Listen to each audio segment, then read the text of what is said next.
तो आज हम पढ़ेंगे चित्रकला, लोक कला। तो ये लोक कला क्या होती है? तो लोक कला मतलब लोगों के द्वारा बनाई गई कला। तो चित्रकला भी उसी का एक पार्ट है क्योंकि वो लोगों के द्वारा बनाई गई एक कला है। तो लोक कला, तो अगर मैं लोक कला के बारे में बात करूँ, जैसे मैं बता चुका हूँ, अब हर एक जगह की अलग-अलग संस्कृतियाँ होती हैं। हर एक राज्य की अलग-अलग संस्कृति होगी, तो उस संस्कृति के साथ-साथ उनकी बहुत सारी चीज़ें डेवलप होंगी।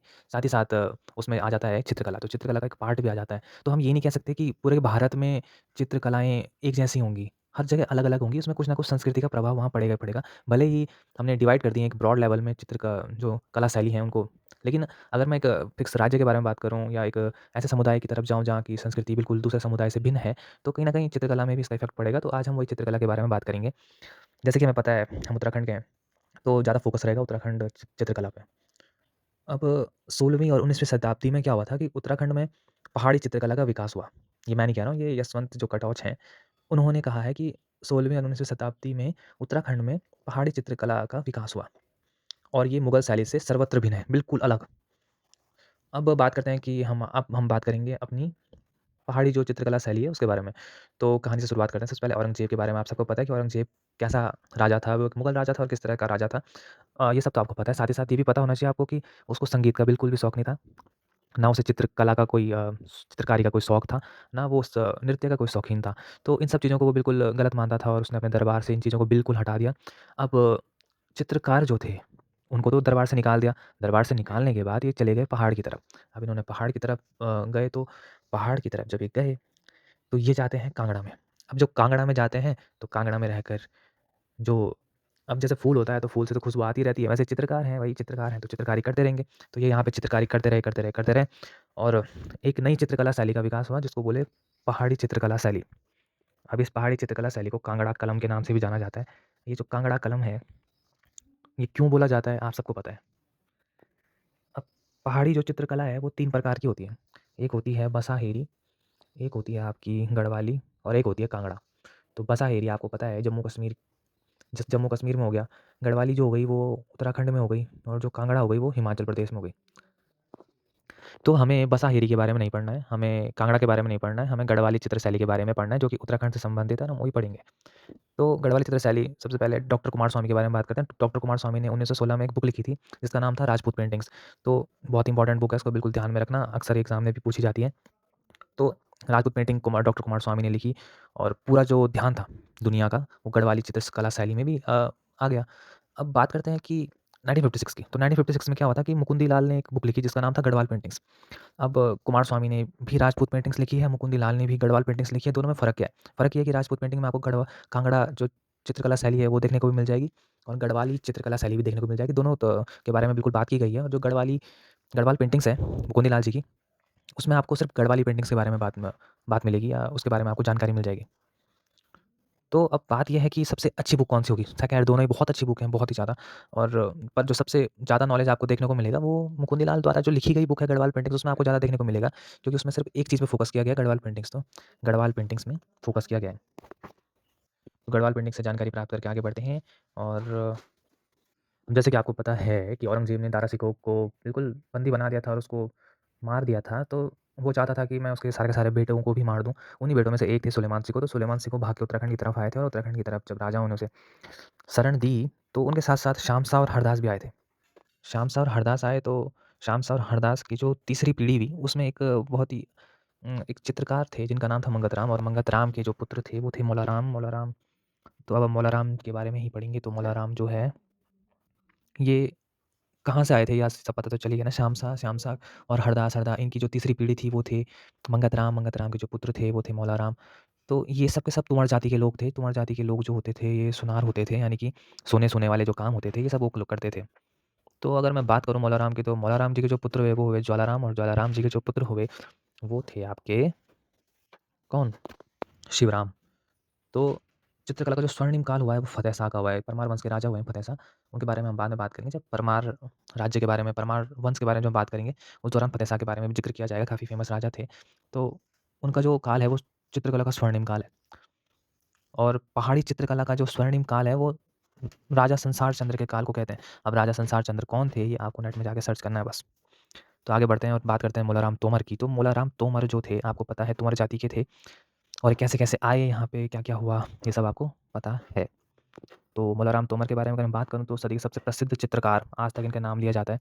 और ऐसे-ऐसे चीज़ थी, धीरे ये बहुत मशहूर हुए, धीरे-धीरे इन्होंने बहुत सारे पेंटिंग्स बनाए जिसकी वजह से बहुत मशहूर हुए, बहुत ख्याति मिली इन्हें और उस टाइम पे बहुत फ़ेमस थे। तो धीरे-धीरे क्या होता है कि जब इंसान फ़ेमस होता है तो उसमें कुछ चीज़ें भी आ जाती हैं, कुछ ईगो आ जाता है, कुछ बहुत सारी चीज़ें आ जाती हैं, जिस वजह से इनको पसंद नहीं किया जाता है। तो राजा लोगों का भी वही सीन था, ये कुछ ज़्यादा ही बदमाशी करने लगे थे, नटखट हो गए थे, तो राजा लोग इनको पसंद नहीं कर रहे थे। और साथ ही साथ इन्होंने एक चीज़ करी, इन्होंने गोरखाओं के साथ मिलकर उनकी सहायता करी। तो ये अच्छी बात नहीं होती है कि आप दुश्मन की सहायता करें, इसीलिए राजाओं ने इसे निकाल दिया और प्रदीप शाह इस तरह से इन्होंने निकाल दिया। लेकिन जब सुदर्शन शाह ने इनको निकाल दिया तो तब एक बहुत टाइम के बाद, लंबे समय के बाद प्रदीप शाह नाम के एक राजा हुए, उन्होंने इनको शरण दी। तो मौलाराम जो तोमर थे, गोरखनाथ पंथ के थे और गोरखनाथ पंथ के एक और राजा हुए, उनका नाम क्या था? उनका नाम था अजयपाल। तो अजयपाल भी गोरखनाथ पंथ के थे और मौलाराम तोमर भी गोरखनाथ पंथ के थे।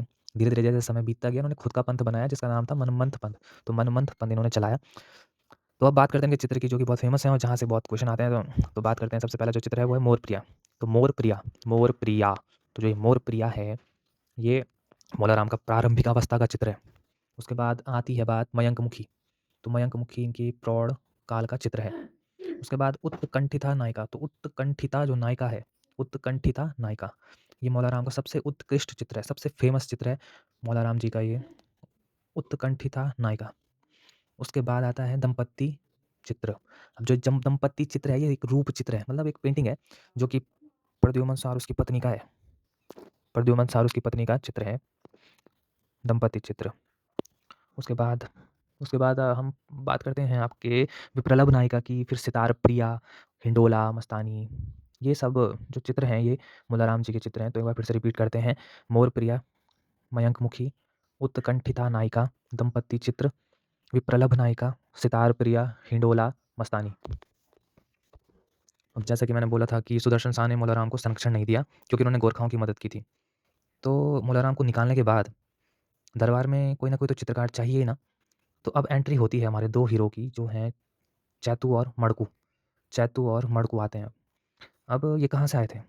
तो इसके ऊपर 2 मान्यताएँ हैं। पहली मान्यता तो ये है कि चैतू और मड़कू पौड़ी के थे। पौड़ी जो गढ़वाल है वहाँ के थे, वहाँ से आए थे। और दूसरी मान्यता ये है कि ये कांगड़ा नरेश जो संसार चंद थे, जिनका जो काल है वो पहाड़ी चित्रकला शैली का स्वर्णिम काल है, वही राजा संसार चंद के दरबार से आए थे। तो पहली मान्यता तो ये है कि पौड़ी गढ़वाल से थे, दूसरी मान्यता ये है कि संसार चंद के दरबार से आए थे। अब कौन-सी मान्यता क्या है ये तो इतना इम्पोर्टेंट नहीं है, लेकिन एक स्टोरी थी तो आगे बढ़ते हैं। चैतू मड़कू आते हैं, चैतू मड़कू को सुदर्शन शाह ने शरण दी थी, इसको ध्यान में रखना। और चैतू और मड़कू के जो चित्र चित्र हैं उनके बारे में बात करते हैं। तो सबसे पहले मैं चैतू के चित्रों के बारे में बात करता हूँ। चैतू जो थे वो इनका रुझान राधा कृष्ण की जो भक्ति था उसकी तरफ ज़्यादा था, तो ये उन्हीं की चित्र ज़्यादा बनाते थे।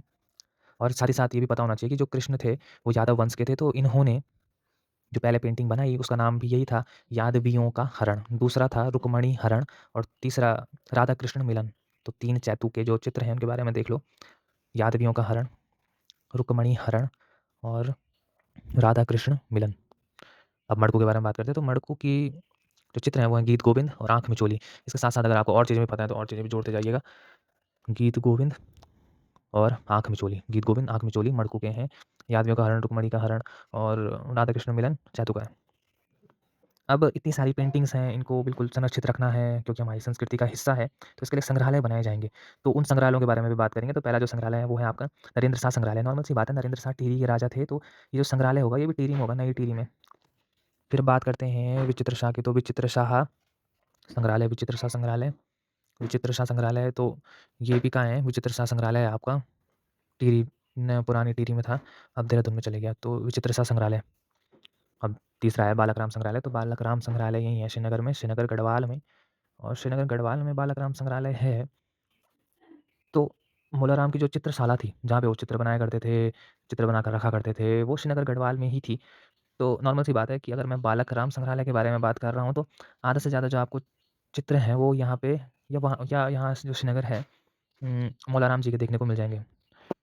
तो मौलाराम के बहुत सारे चित्र यहाँ श्रीनगर श्रीनगर संग्रहालय में हैं।